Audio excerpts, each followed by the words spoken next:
আমাদের 1971 সালের যুদ্ধকে সঙ্গে রেখে আমরা 24কেও সামনে রেখে আমরা এগিয়ে যাব। যে আমি কিন্তু আমার একটা কনস্টিটিউন্সি থেকে এসেছি, এমন একটা এলাকা থেকে এসেছি যে এলাকায় আমার কনস্টিটিউন্সিতে আপনাদের সম্প্রদায়ের ভোট সংখ্যা হচ্ছে 1,45,000। সেখানে আমি প্রায় 1 লক্ষ ভোটে জয়লাভ করেছি।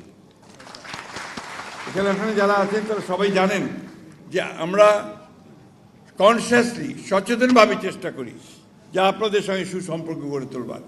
আমরা সচেতনভাবে চেষ্টা করি আপনাদের সমস্ত যে সমস্যাগুলো আছে সেই সমস্যাগুলোকে নিয়ে আলোচনা করে আলোচনার মাধ্যমে সেগুলোকে সমাধান করার।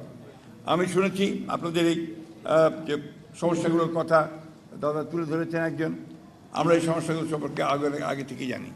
আমাকে দাদা বলছিলেন যে আপনারা যখন সনাতন ধর্মের মানুষদের সঙ্গে কথা বলেন তখন বিশেষ গোষ্ঠীর সঙ্গে বলেন, আমাদের সঙ্গে বলেন না। তো এই দোষটা আপনাদেরকে আমরা দেখতে পাই না। যদি আপনারা নিশ্চয়ই এখন সামনে এসছেন, আরও সামনে আসেন, সামনে আসে সবসময় একটা জানান দিতে হয়। উপস্থিতি জানান না দিলে তো উপস্থিতি টের পাওয়া যায় না, তাই না?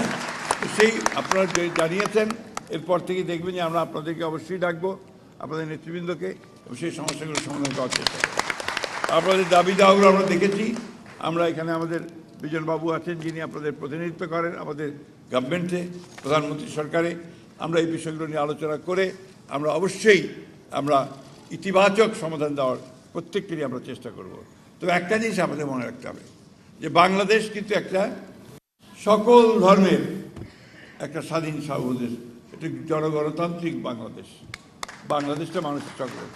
আমাদের নেত্রী এবং খালেদা বলতেন যে আমি কখনোই আপনাদেরকে সংখ্যালঘু মনে করি না, আমি মনে করি যে আপনারা এই দেশের সন্তান, আপনার এই দেশের সমান অধিকার আপনার যা আমারও তা। এই কথাটা মাথায় রাখতে হবে। আমি সবসময় বলি যে কেন নিজেকে ছোট করেন? আপনি দাবি আদায় করে চিৎকার করে বলবেন যে দিস মাই রাইট, এটা বলতে হবে। তো আপনার অধিকার আপনাদেরকে নিয়ে নিতে হবে। এই যে অধিকারটা আপনি যদি চিৎকার না করেন, কথা না বলেন, তাহলে কিন্তু আপনার পিছিয়ে পড়ে থাকতে হয়, সামনে এগুলো যায় না।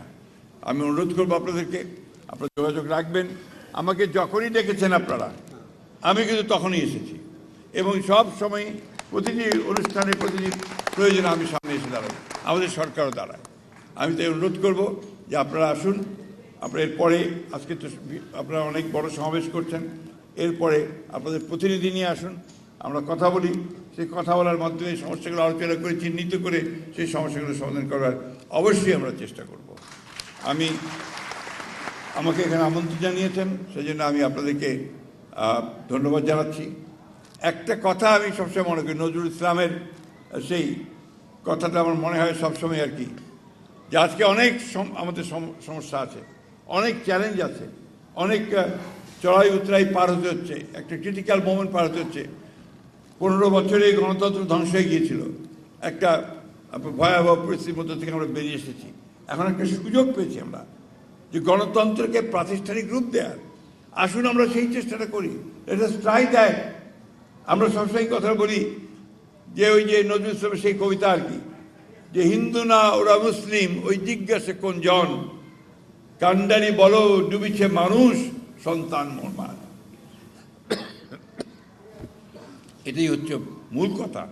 আমরা একই মায়ের সন্তান, বাংলাদেশের সন্তান। আমরা কাঁধে কাঁধ মিলিয়ে আমরা এগিয়ে যাব। আমরা তো একই বৃন্তের ফুল। আমরা অবশ্যই আমরা আমাদের কৃষ্টি, আমাদের সংস্কৃতিকে সামনে রেখে, আমাদের 1971 সালের যুদ্ধকে সঙ্গে রেখে, আমরা 24কেও সামনে রেখে আমরা এগিয়ে যাব। আমরা কোনোটাই আমাদেরই জনগণের আদায়ের সংগ্রামের মধ্যে দিয়ে আমরা এগিয়ে গেছি। আমি সবসময় একটা কথা বলি, যারা 71কে ভুলে যেতে চায় বা ভুলিয়ে দিতে চায়, তারা কখনো বাংলাদেশে বিশ্বাস করে। বাংলাদেশে বিশ্বাস করতে হলে 1971 সালকে অবশ্যই অবশ্যই অবশ্যই সামনে আনতে হবে।